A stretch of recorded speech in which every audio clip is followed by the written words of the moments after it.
Hey everybody, welcome to RV East Coast. My name is Eli. A few weeks ago, we asked you in our Facebook group to share with us your questions about RV fire safety. We visited the Llenarch Fire Company and Chief Chris Millay is going to be answering your questions about the topic.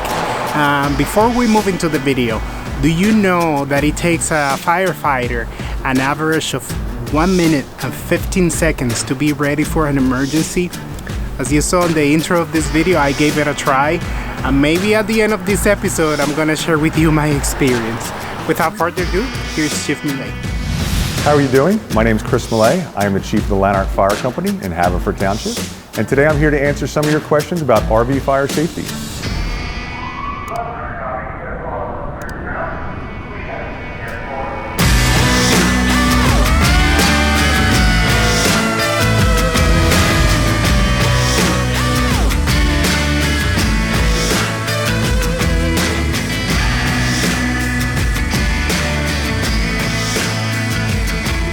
At It's a Packed Life asked, what is the biggest fire hazard firefighters see for RVers? As an RVer myself, I would say that the most common fires that are out there for involving RV is cooking fires.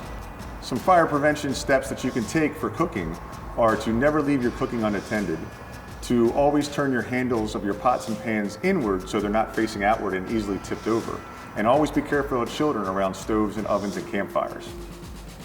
At Our Home on Wheels 217 asked, when boondocking, is it safe to use our generator on the bed of the truck with the exhaust pointing away from our trailer or the actual truck? I would recommend against placing the generator in the bed of the truck.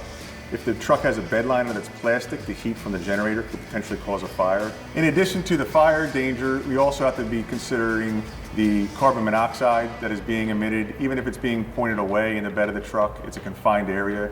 Personally, I would not use the generator in the bed of the truck and would place it on a firm surface on the ground and make sure that, again, that the exhaust is pointed away from both the RV as well as where people gather at the campsite.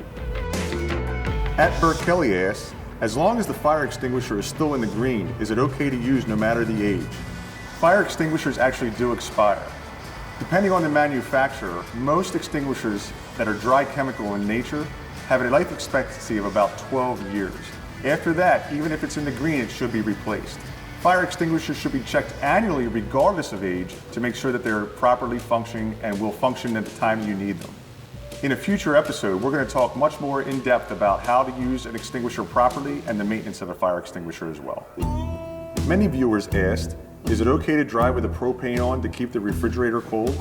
Is it safe to drive a motorhome with a propane on? Eli and I knew this was going to be a question commonly asked by the viewers. And after some research, we've actually found that there are no laws I was able to find on the books stating that you can or cannot drive with your propane tanks on in your RV or your motorhome. However, on the East Coast, there are some rules that state that you cannot have them in certain tunnels and on certain bridges, as well as fuel stops. However, it is my recommendation that you do not utilize the propane while driving. Propane is an extremely flammable substance, and the susceptibility of explosion or fire is greater with that propane being on while you're traveling. The two largest RV refrigerator manufacturers state that as long as you keep the refrigerator door closed, the temperature will only drop at most 4 degrees over a 6 to 8 hour span. The recommendation would be to turn your refrigerator on and leave it running at least 1 day prior to your trip. Leave it packed, leave the door closed, and pack a small cooler for your trip to your destination. Once you arrive on location, you can plug your shoreline in, and then the refrigerator should pick up where it left off with your food not spoiled.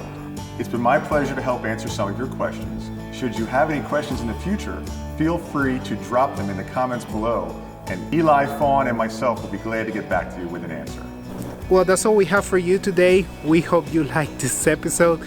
If you haven't, please subscribe and hit the notification bell so you can stay up to date with all of our videos. My name is Eli. This is RV East Coast. We'll see you on the next one. So, Chris is giving me a quick tour around the station. And now I'm going to try on the proper firefighter gear. Usually, how much time you have to put all this gear on? All of this gear you have to be able to put on in 90 seconds. Piece of cake. Okay, do this. let's see. I got a stopwatch. Yep. All right, let's do it. Ready? Ready. Set, go.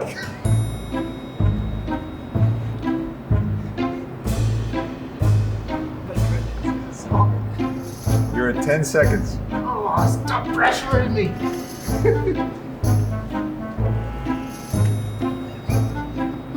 I might be a little skinnier than you. Are you trying to tell me something?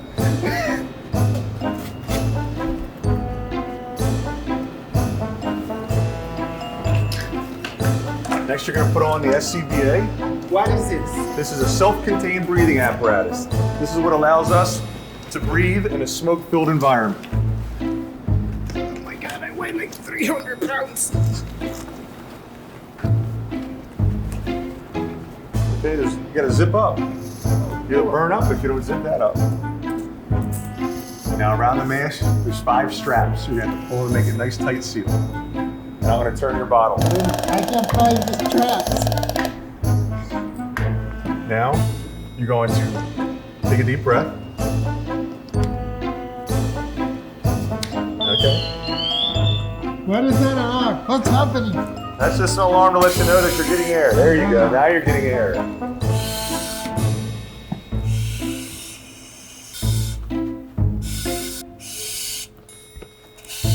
Oh my God. Okay. 3 minutes and 5 seconds. This is incredibly heavy and difficult. These guys are true heroes.